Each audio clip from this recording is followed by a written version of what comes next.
This is what's going to happen. I'm going to brick this up. You're going to stay down there, shackled to the floor. I'm going to go upstairs. You're going to die. It's going to take 3, 4, 5 days. You're going to die of starvation. You're going to die of dehydration. It's going to be pitch black. You're not going to be able to move. And I will be upstairs listening, right? And I'm reading this short story, and I was like, oh my gosh. And I'm waiting for the happy ending. I am waiting for the cops to show up. I am waiting for the guy to change his mind. I'm waiting for the guy with the cuffs to slip his cuffs. I'm waiting for the right thing to happen. And if you read the story, you know, it doesn't. He lays the last brick, that's it, story's over. That guy's dying chained to the floor in the dark all by himself. And I was like, holy crap, you can do that? I was completely shocked. You can do that. Yeah, you can do that. Edgar Allan Poe loves to bury people alive. He buries people alive pretty often, actually. He does it in The Fall of the House of Usher, The Casket of Amontillado, The Premature Burial, Berenice, and The Black Cat. Has anybody read The Black Cat? Okay, I'm going to tell you about The Black Cat. It's my favorite Edgar Allan Poe short story. So, there's a guy, and he's married, and he doesn't want to be married anymore. Divorce is expensive, murder is free. So he kills her, and he takes her body down in the basement, and he bricks her body up in the wall. The wife had a pet that was a black cat, and it was her favorite thing in the whole world. She loved that cat loved her. Husband hated the cat hated the husband. After he kills the wife, the cat disappears. And he's like, this is great. I don't have a wife or a pet. I'm super happy. Couple of weeks go by, and the neighbors, they know that this couple doesn't get along. They always hear them arguing, they always hear them fighting, and they're like, hey, the wife disappeared, this is weird. And they call the cops, and they're like, hey, we think this guy killed his wife. So the cops show up, they knock at the door like, hey man, people think you killed your wife. It's like, well, I didn't. Please come inside, look around, make sure that you believe that I did not kill my wife. The cops look around, they're like, yeah, you're good. And he's like, no, come downstairs. I want to make sure you look everywhere, totally clear my name, make sure that nobody believes I killed my wife. And the cops are like, okay. So they go downstairs, they look around, and they're like, we're good, you didn't kill your wife. And then all of a sudden they hear this horrible noise. They hear this roar noise. And they're like, what is going on? And they look, and there's a section of the wall where the mortar is fresh and it's a different color. And they're like, what is going on? And they go in and they start pulling it apart. And they find the wife's body. And she's sitting there, and the cat is sitting on top of her head. So the cat had jumped in while he was bricking up the body, and it's just been eating her corpse to stay alive, waiting for someone to show up so they can be like, hey, this guy killed my mom. So that's the pet that I want. I want the pet that avenges my death. But if it was like an alligator or something, that would be good. But, so, The Black Cat. That's one of my favorite Edgar Allan Poe short stories. So, Edgar Allan Poe buries people alive quite often. He also sets people on fire, feeds them to their pets, stuffs them up chimneys, dismembers and disperses their bodies. Inhaling fumes from a poisonous candle. So, I'm not giving you murder tips, but this is very clever. So there's two guys, and they're best friends. One of them secretly hates the other. Edgar Allan Poe probably had some friend issues. So one of them secretly hates the other, and it's one guy's birthday. And the other one is like, hey man, I know you love to read, and I made you a candle. And here's your birthday candle, and take it home, and when you're reading tonight, light your candle, chill out, relax, and happy birthday, think about your best friend. And he's like, cool man, thanks. Goes home, lights the candle, sitting there. The candle is laced with arsenic. So as it starts burning, it releases like a poisonous fume, and he just dies sitting there. And I'm like, wow, that's so clever. So, inhaling fumes from a poisonous candle, giving rise to monkeys and letting the monkeys loose. That is also, I need to change that to them and not them. Anyway, so that is also a way that you can commit murder and people won't know it's you. Now, sometimes I do this presentation and people think I'm actually giving you murder advice. I'm not. So actually, you can't kill people in real life, just so you know. It's just in fiction. Sorry, guys. So, this is the I don't get sued slide. Everyone, nod your heads and tell me you understand murder is bad. Say murder is bad. Oh, wow. Okay. This is not the room I want to be in. All right? Has anybody ever been to the Tascala, Missouri? Anybody? No. All right. So, I was in Tascala, Missouri, and I was doing this presentation in a room of about 800 kids. And I said, all right, I need everybody to nod your heads and say, yes, murder is bad. And all 800 of them went. And I was like, oh, I don't want to live here. So, that is, don't kill people. Just don't do it. All right. So, I write for teens. I write for you guys. And my whole life, like I said, all of my ideas, they were pretty dark. They were pretty creepy. They were pretty drastic. And because I read Edgar Allan Poe when I was younger, and because I graduated to reading Stephen King and things like that, I still wanted to write about these kinds of things. And a lot of things have changed, and you can now write books for you guys that aren't entirely clean and antiseptic and okay. So I made a career out of writing books that are a little edgier, and they're a little darker, and a little creepier, and a little bit like, making Some people would not want to read my books. That person is my own mother. But, so, I've been living on writing these books, and I really enjoy it. When you're a writer, sometimes you have ideas that just come in really fast, and you'll have 3 or 4 ideas at the same time, and you're like, oh, that's a good one, that's a good one, that's a good one, how do I pick?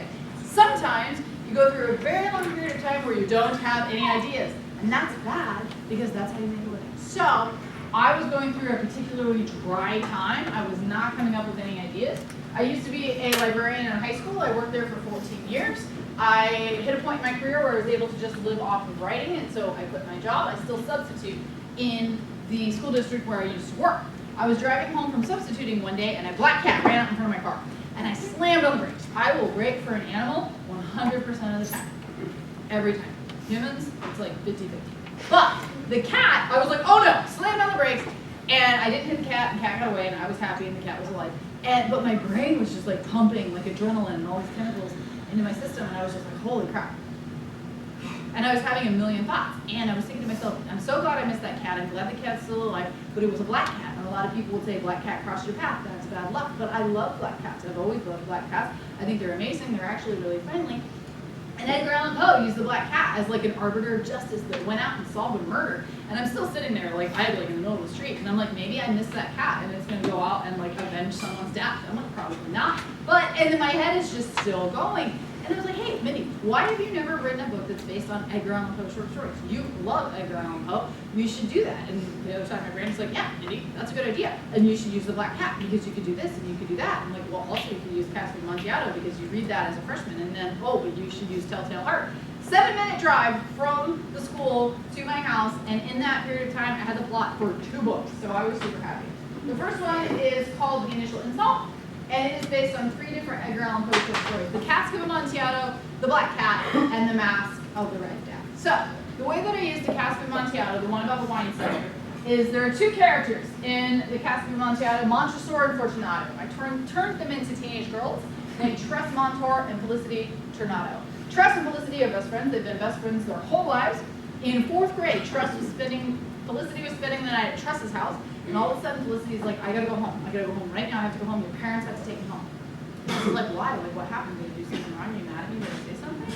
Tress is like, or Felicity's like, no, but I have to go home. Your parents have to take me home. It has to happen right now. Tress is like, I don't understand. But they put Felicity in the car, they take her home, and the parents disappear. They're totally gone. They don't find bodies. They don't find a car. They're just gone. Felicity is found soaking wet laying next to the river in the morning with no memory of what happened that night. 7 years later, the girls are seniors now. Tress's parents are about to be declared legally dead. A series of events have happened over the course of 7 years that these girls that used to be best friends are now bitter enemies. It is Halloween. It is homecoming weekend. They're having a big party out in the middle of nowhere at an abandoned house.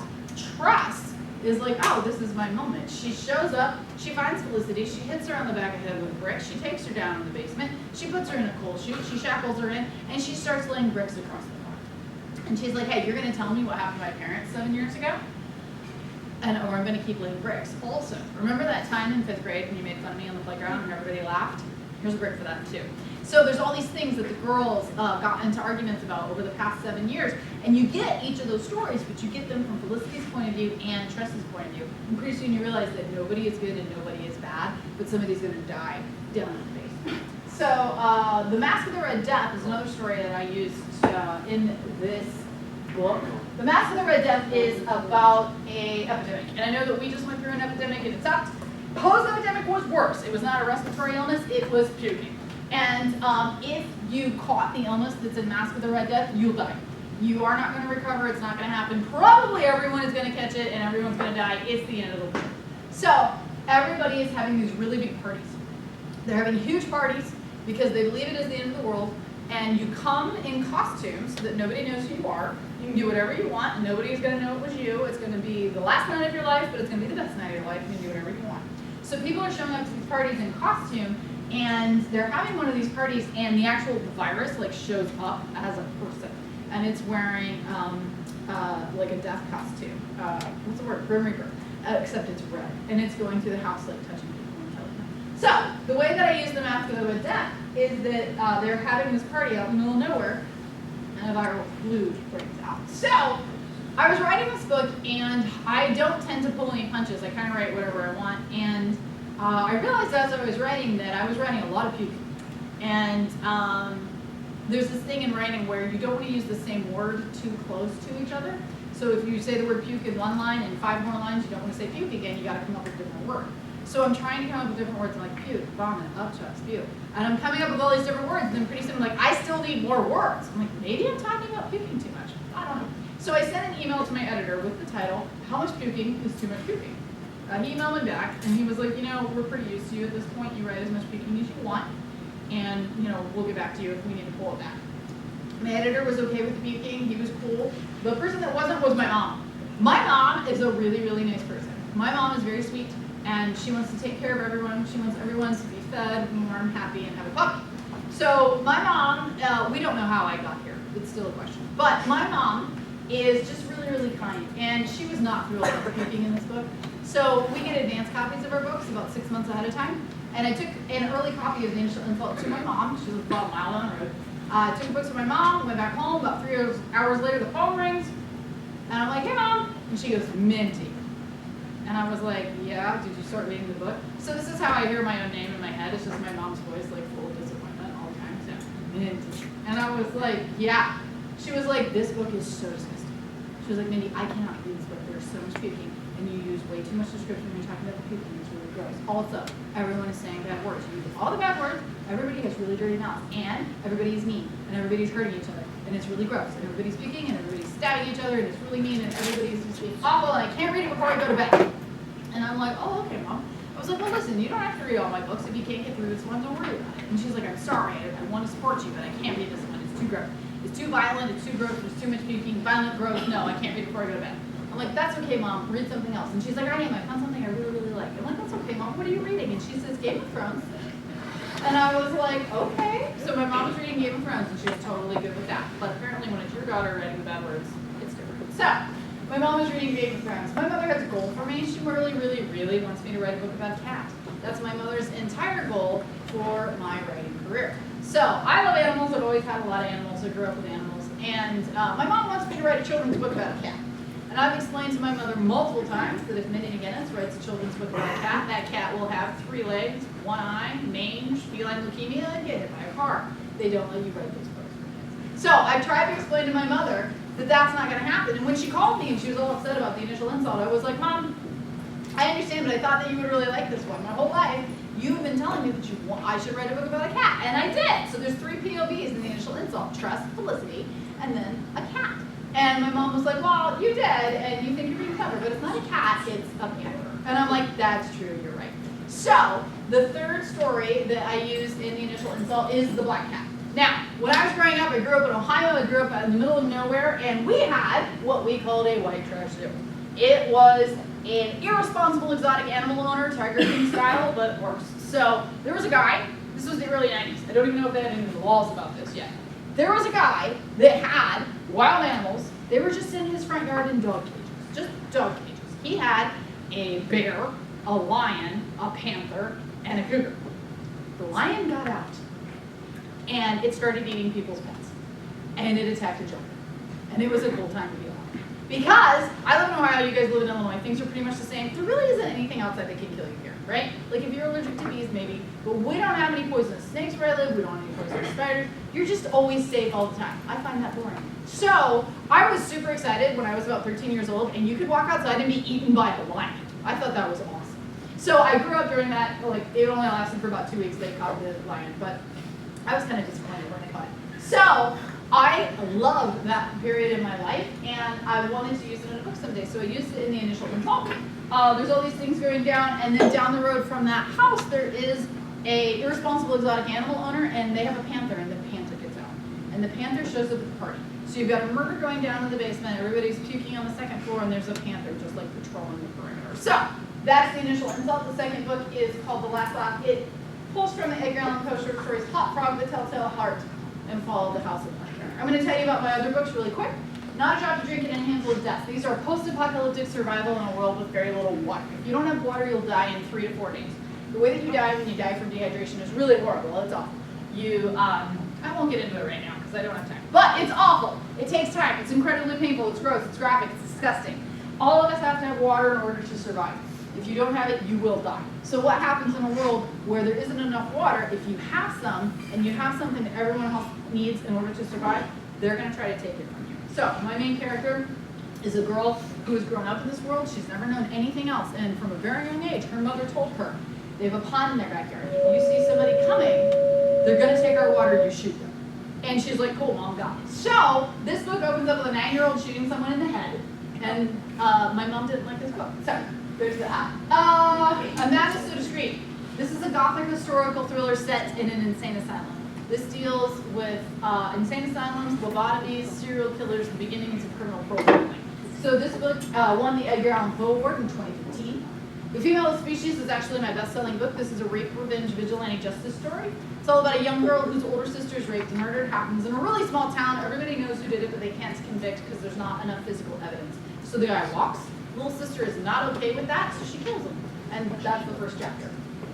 This Darkness Mine is about a girl who's real type A, never does anything wrong. Valedictorian, first chair clarinet. Suddenly her senior year, she starts to want to do bad things, and she can't figure out why. She finds an ultrasound of her mother's from when she was pregnant with her, and there's a second fetus in there. But she doesn't have a sibling. She definitely doesn't have a twin. And she convinces herself that she absorbed her twin in the womb, and she has her twin's heart. And that heart is starting to make her act out and do bad things. So the question is she right or is she crazy? I wrote a fantasy series. If you like fantasy, you'll like it. If you don't like fantasy, you won't. Heroin. So this is a book about the opioid epidemic. It is about addiction. It's about a female athlete who gets injured and is in a car crash right before her senior year of softball. She's the catcher. She has to have her entire hip replaced.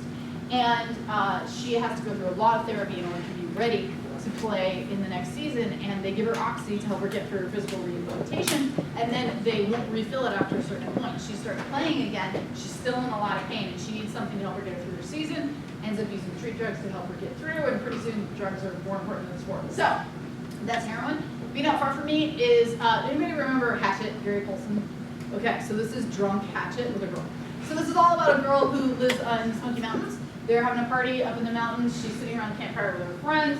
She gets up to pee. When you're a girl and you pee in the woods, you take off your shoes and your socks because we don't have directional capabilities when we pee. So she goes out to pee, and she comes across her boyfriend. And her boyfriend is with another girl, and they're not playing checkers. And she gets really upset, and she runs and she falls down in a ravine. She wakes up in the morning. She is hungover. She is lost. She is off trail. She is barefoot. She only has the clothes on her back, and she's injured. Part of her foot was crushed when she fell down into the ravine, and she has an infection. And it is crawling up her leg. And she has to make decisions about how much of her own body she can cut off in order to keep moving forward to get out of the woods. So that's Be Not Far From Me. Long Stretch of Bad Days is my newest book. This is about a girl who lives in a small town, and she wants to go to an Ivy League school. She wants to go to Harvard. She wants to go to Columbia. She is the valedictorian of a class of 68. That is not that impressive. She knows she has to do something really cool in order to be able to get into an Ivy League school.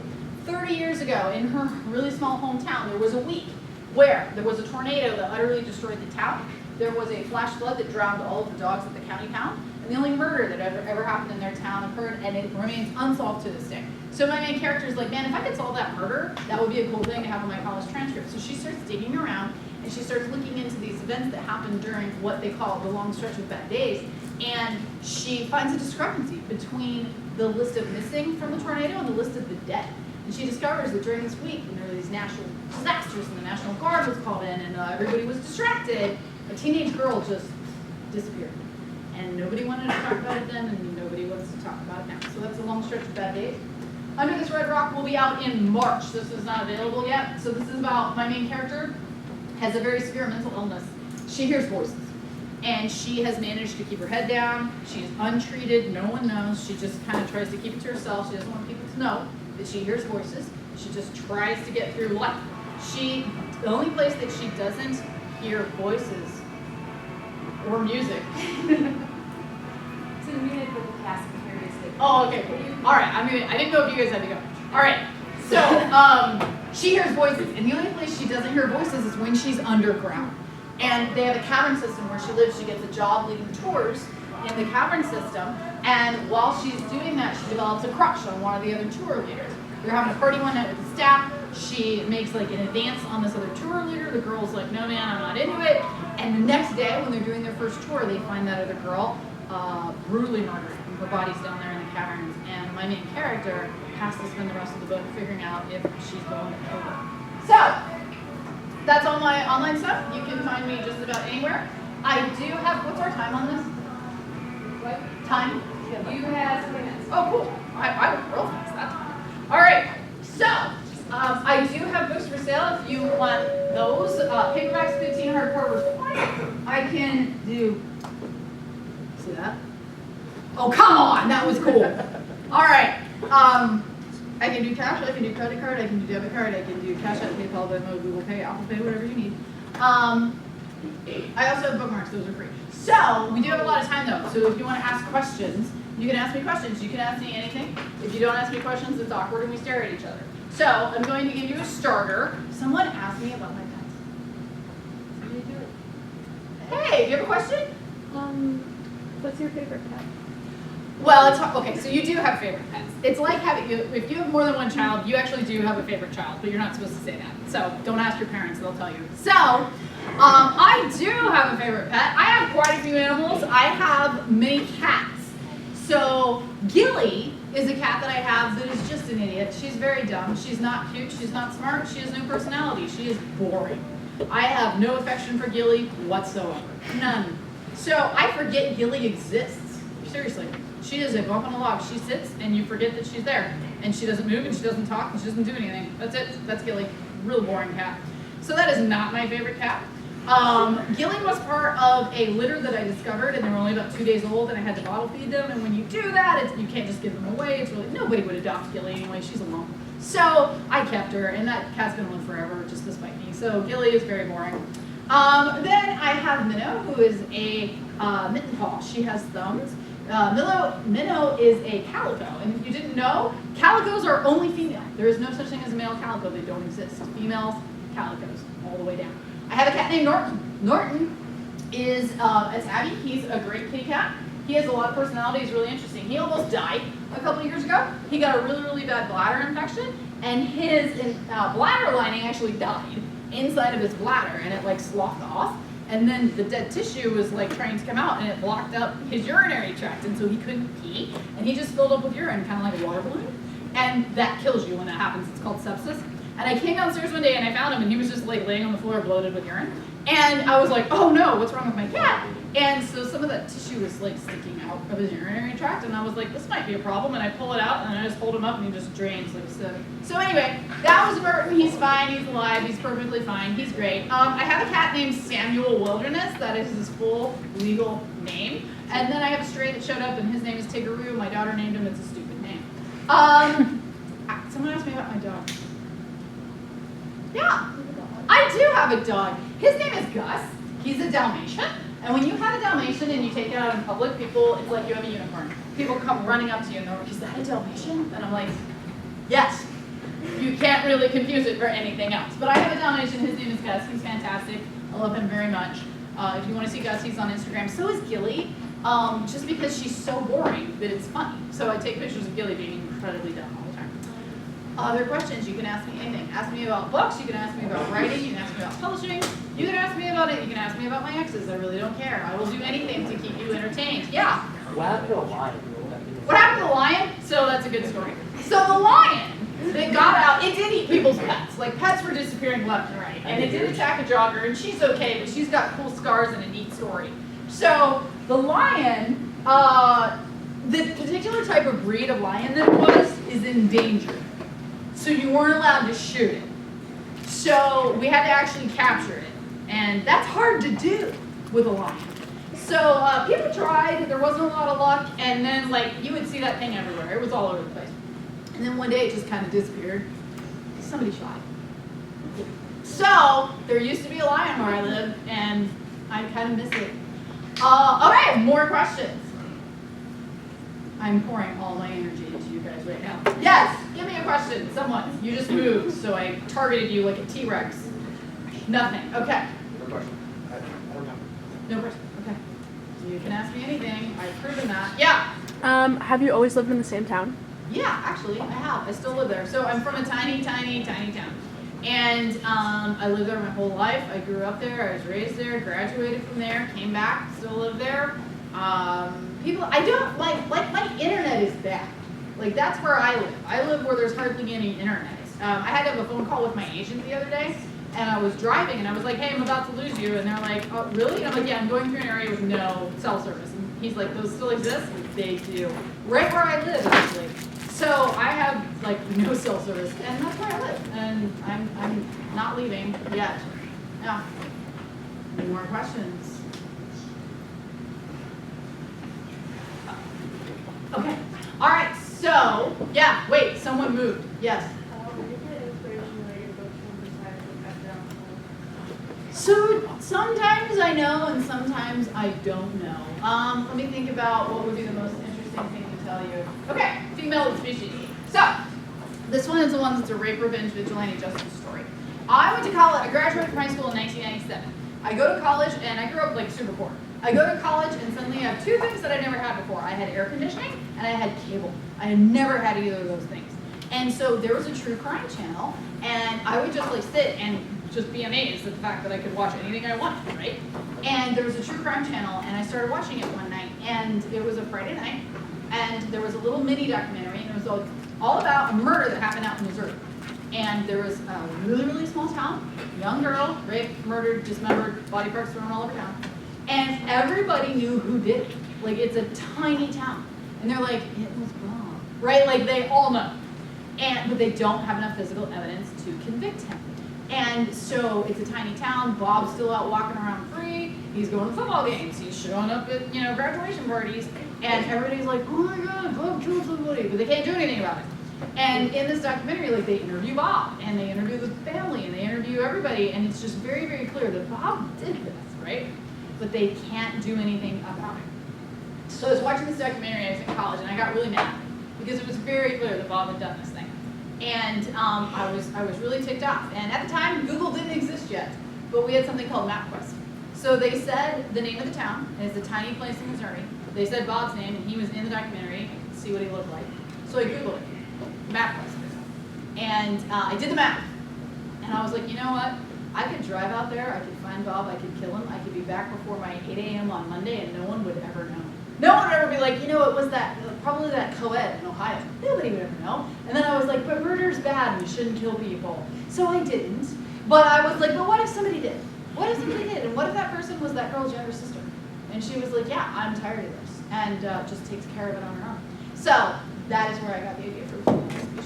And a lot of the times, it's things like that. I'll see something, I'll notice something, something will happen, and I just go, okay, like, what if? What if? Right? And you just roll from there. Other questions? Okay, cool. If you guys would like to buy a book, you can do that. Paperbacks are 15, hardcovers are 20. Bookmarks are free. Come up and get a bookmark. It's totally fine. If you had a question you wanted to ask me and you didn't want to ask me in front of an entire room full of people, you can do that too. I will be sitting right here. No clapping, so don't do that. But if you would like to get up and come up here, please do it. Somebody be the first person to get up because nobody wants to be the first person. And once like one person does it, someone else will follow, and there'll be like 3 or 4 more. It's really cool. All right. Thank you guys very much. I appreciate it. There we go.